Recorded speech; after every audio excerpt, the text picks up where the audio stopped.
Hello, my name's Patricia Worby, and I just wanted to tell you a little bit about my story to becoming a therapist. Somebody asked me the other day to describe my light bulb moment, so here it is.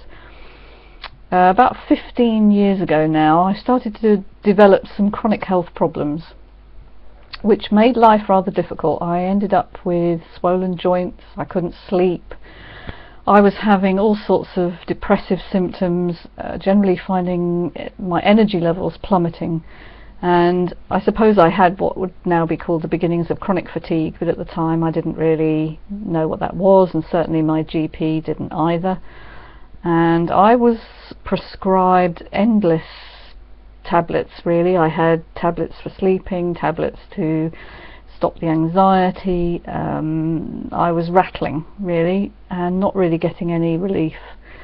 And in the end, my GP did a lot of tests, but he eventually said to me, "I'm afraid I don't know what's wrong with you."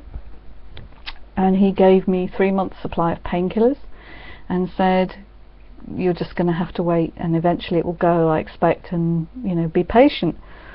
But patience, unfortunately, isn't one of my characteristics, and I also felt surely there must be a different answer.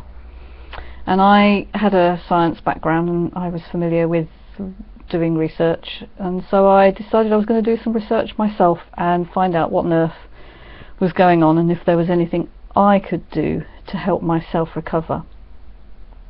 So as a last resort, I have to be honest, I decided I would investigate something that friends of mine had suggested, which was to go to a so-called alternative practitioner, and I went to see a Chinese herbalist, very much against my previous training or understanding of the world.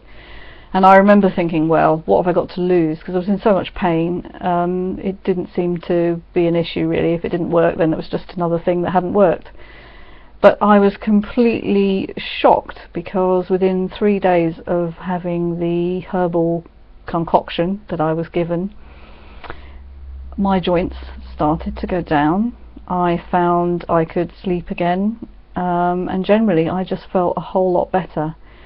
It probably took about 6 months for all the symptoms to abate fully, and in that time I was looking into improving my nutrition and detoxifying my body, because that was the Chinese diagnosis, was that I was just completely toxic.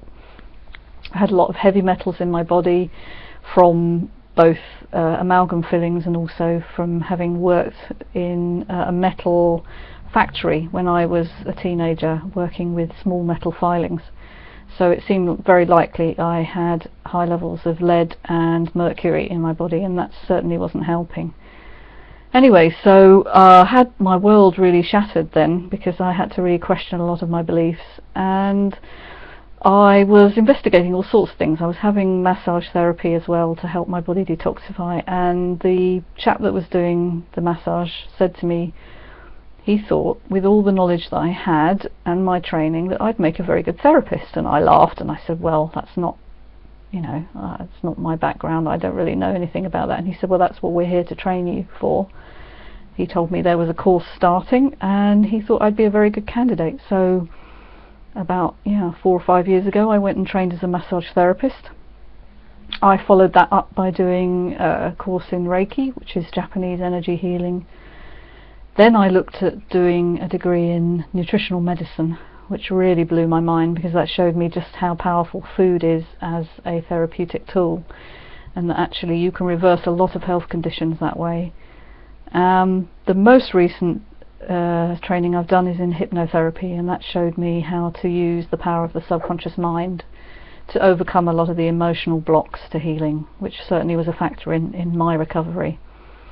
And so I became a fully fledged mind-body practitioner in, I think, 2013, and I've been gradually, steadily growing my business, working with people like myself who have these long-standing chronic pain or fatigue issues. I also work with people who have other non-diagnosed conditions, like chronic pain of any sort, some of the autoimmune conditions which share a lot of the same factors, causative factors. And really, I have to say, having the illness has, instead of being the worst thing that ever happened to me, I have to thank it, because it completely turned my life around and became the thing that enabled me to really change my life and become more of the person I wanted to be. And so it's sort of like, yeah, it's my light bulb moment, and here I am doing this thing that I never would have believed possible. So if any of this interests you or excites you to try and do something similar, get in touch. Okay, thanks.